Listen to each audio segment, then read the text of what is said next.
আদিকের জন্য একটা new high chair order করেছিলাম, হাই চেয়ারটা আজকে দিয়ে গেছে আর এইটা এখানে সেট করে দিয়েছে তোমাদের দাদা ভাই আর আমার বাবা মিলে। তো তারপরে এই কালারটা আমি অর্ডার করেছিলাম, তোমরা বলো তো কালারটা তোমাদের কেমন লাগছে। আর এটা লিটিল অলিভে নিয়েছি আমি, ডিসকাউন্টের পরটা তোমাদের 3400 সামথিং পড়েছিল।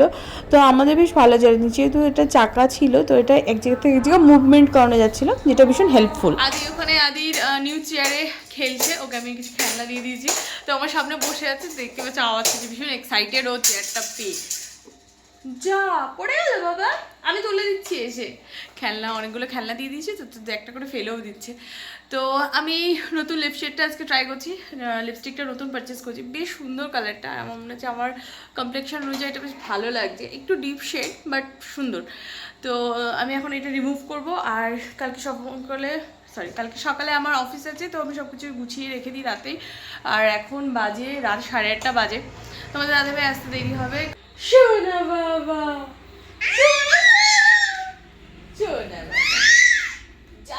হঠাৎ করে দেখি গাড়িতে তেল শেষ হয়ে গেছে, তো যার জন্য আমরা চলে গেছিলাম পেট্রোল পাম্পে। ওখান থেকে তেল ভরে বাড়ি ফেরার সময় দেখি কল্যাণীতে সেন্ট্রাল পার্কের ওখানে মেলা হচ্ছিলো, ছোট্টখাট্ট একটা মেলা ছিল। তো আমরা ভাবলাম চলো একটুখানি ঘুরে আসি, ওটা জাস্ট একটা চক্কর দিয়েছি। আর এখানে ফুচকার দোকান দেখে 2 মোটু দাঁড়িয়ে গেছি, ফুচকা খেলাম। ফুচকা খাওয়ার পরে আমরা চলে এসেছিলাম বাড়ির দিকে। আর আমার সানস্ক্রিন নেওয়ার ছিল, তো ওখানে সানস্ক্রিনটা নিয়ে নিয়েছি। আগে আমি ওশিয়ার এইটা ইউজ করতাম, তো ভাবছিলাম দেখি অন্য কিছু ট্রাই করবো, ভাবলাম না যেটা ইউজ করি ওটাই বেস্ট হবে।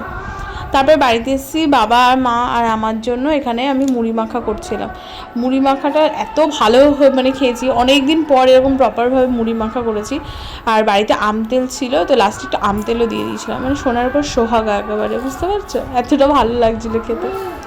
খাওয়া দাওয়া করছি, সব করলাম, কিন্তু তারপরে এক্সারসাইজটাও করতে হবে, কারণ আমি এখন আবার এক্সারসাইজ স্টার্ট করেছি। আদিকের এজ যেহেতু 6+ হয়ে গেছে, তো যার জন্য আমি ভাবলাম না, আমি এখন এক্সারসাইজ আস্তে আস্তে করবো। একটু এক্সারসাইজ করছিলাম, তারপরে একটু সময় আবার ওকে নিয়ে খেলছিলাম। আর এক্সারসাইজের মাঝখানে ঘুমাবে, তো কী করবো, তারপরে তাড়াতাড়ি করে ওকে ঘুম পাড়িয়ে দিলাম। তারপরে আমি আবার আমার এক্সারসাইজটা কন্টিনিউ করেছিলাম। চলো আজকের ব্লগটা এই পর্যন্ত, সবাই ভালো থেকো, সুস্থ থাকো, গুড নাইট।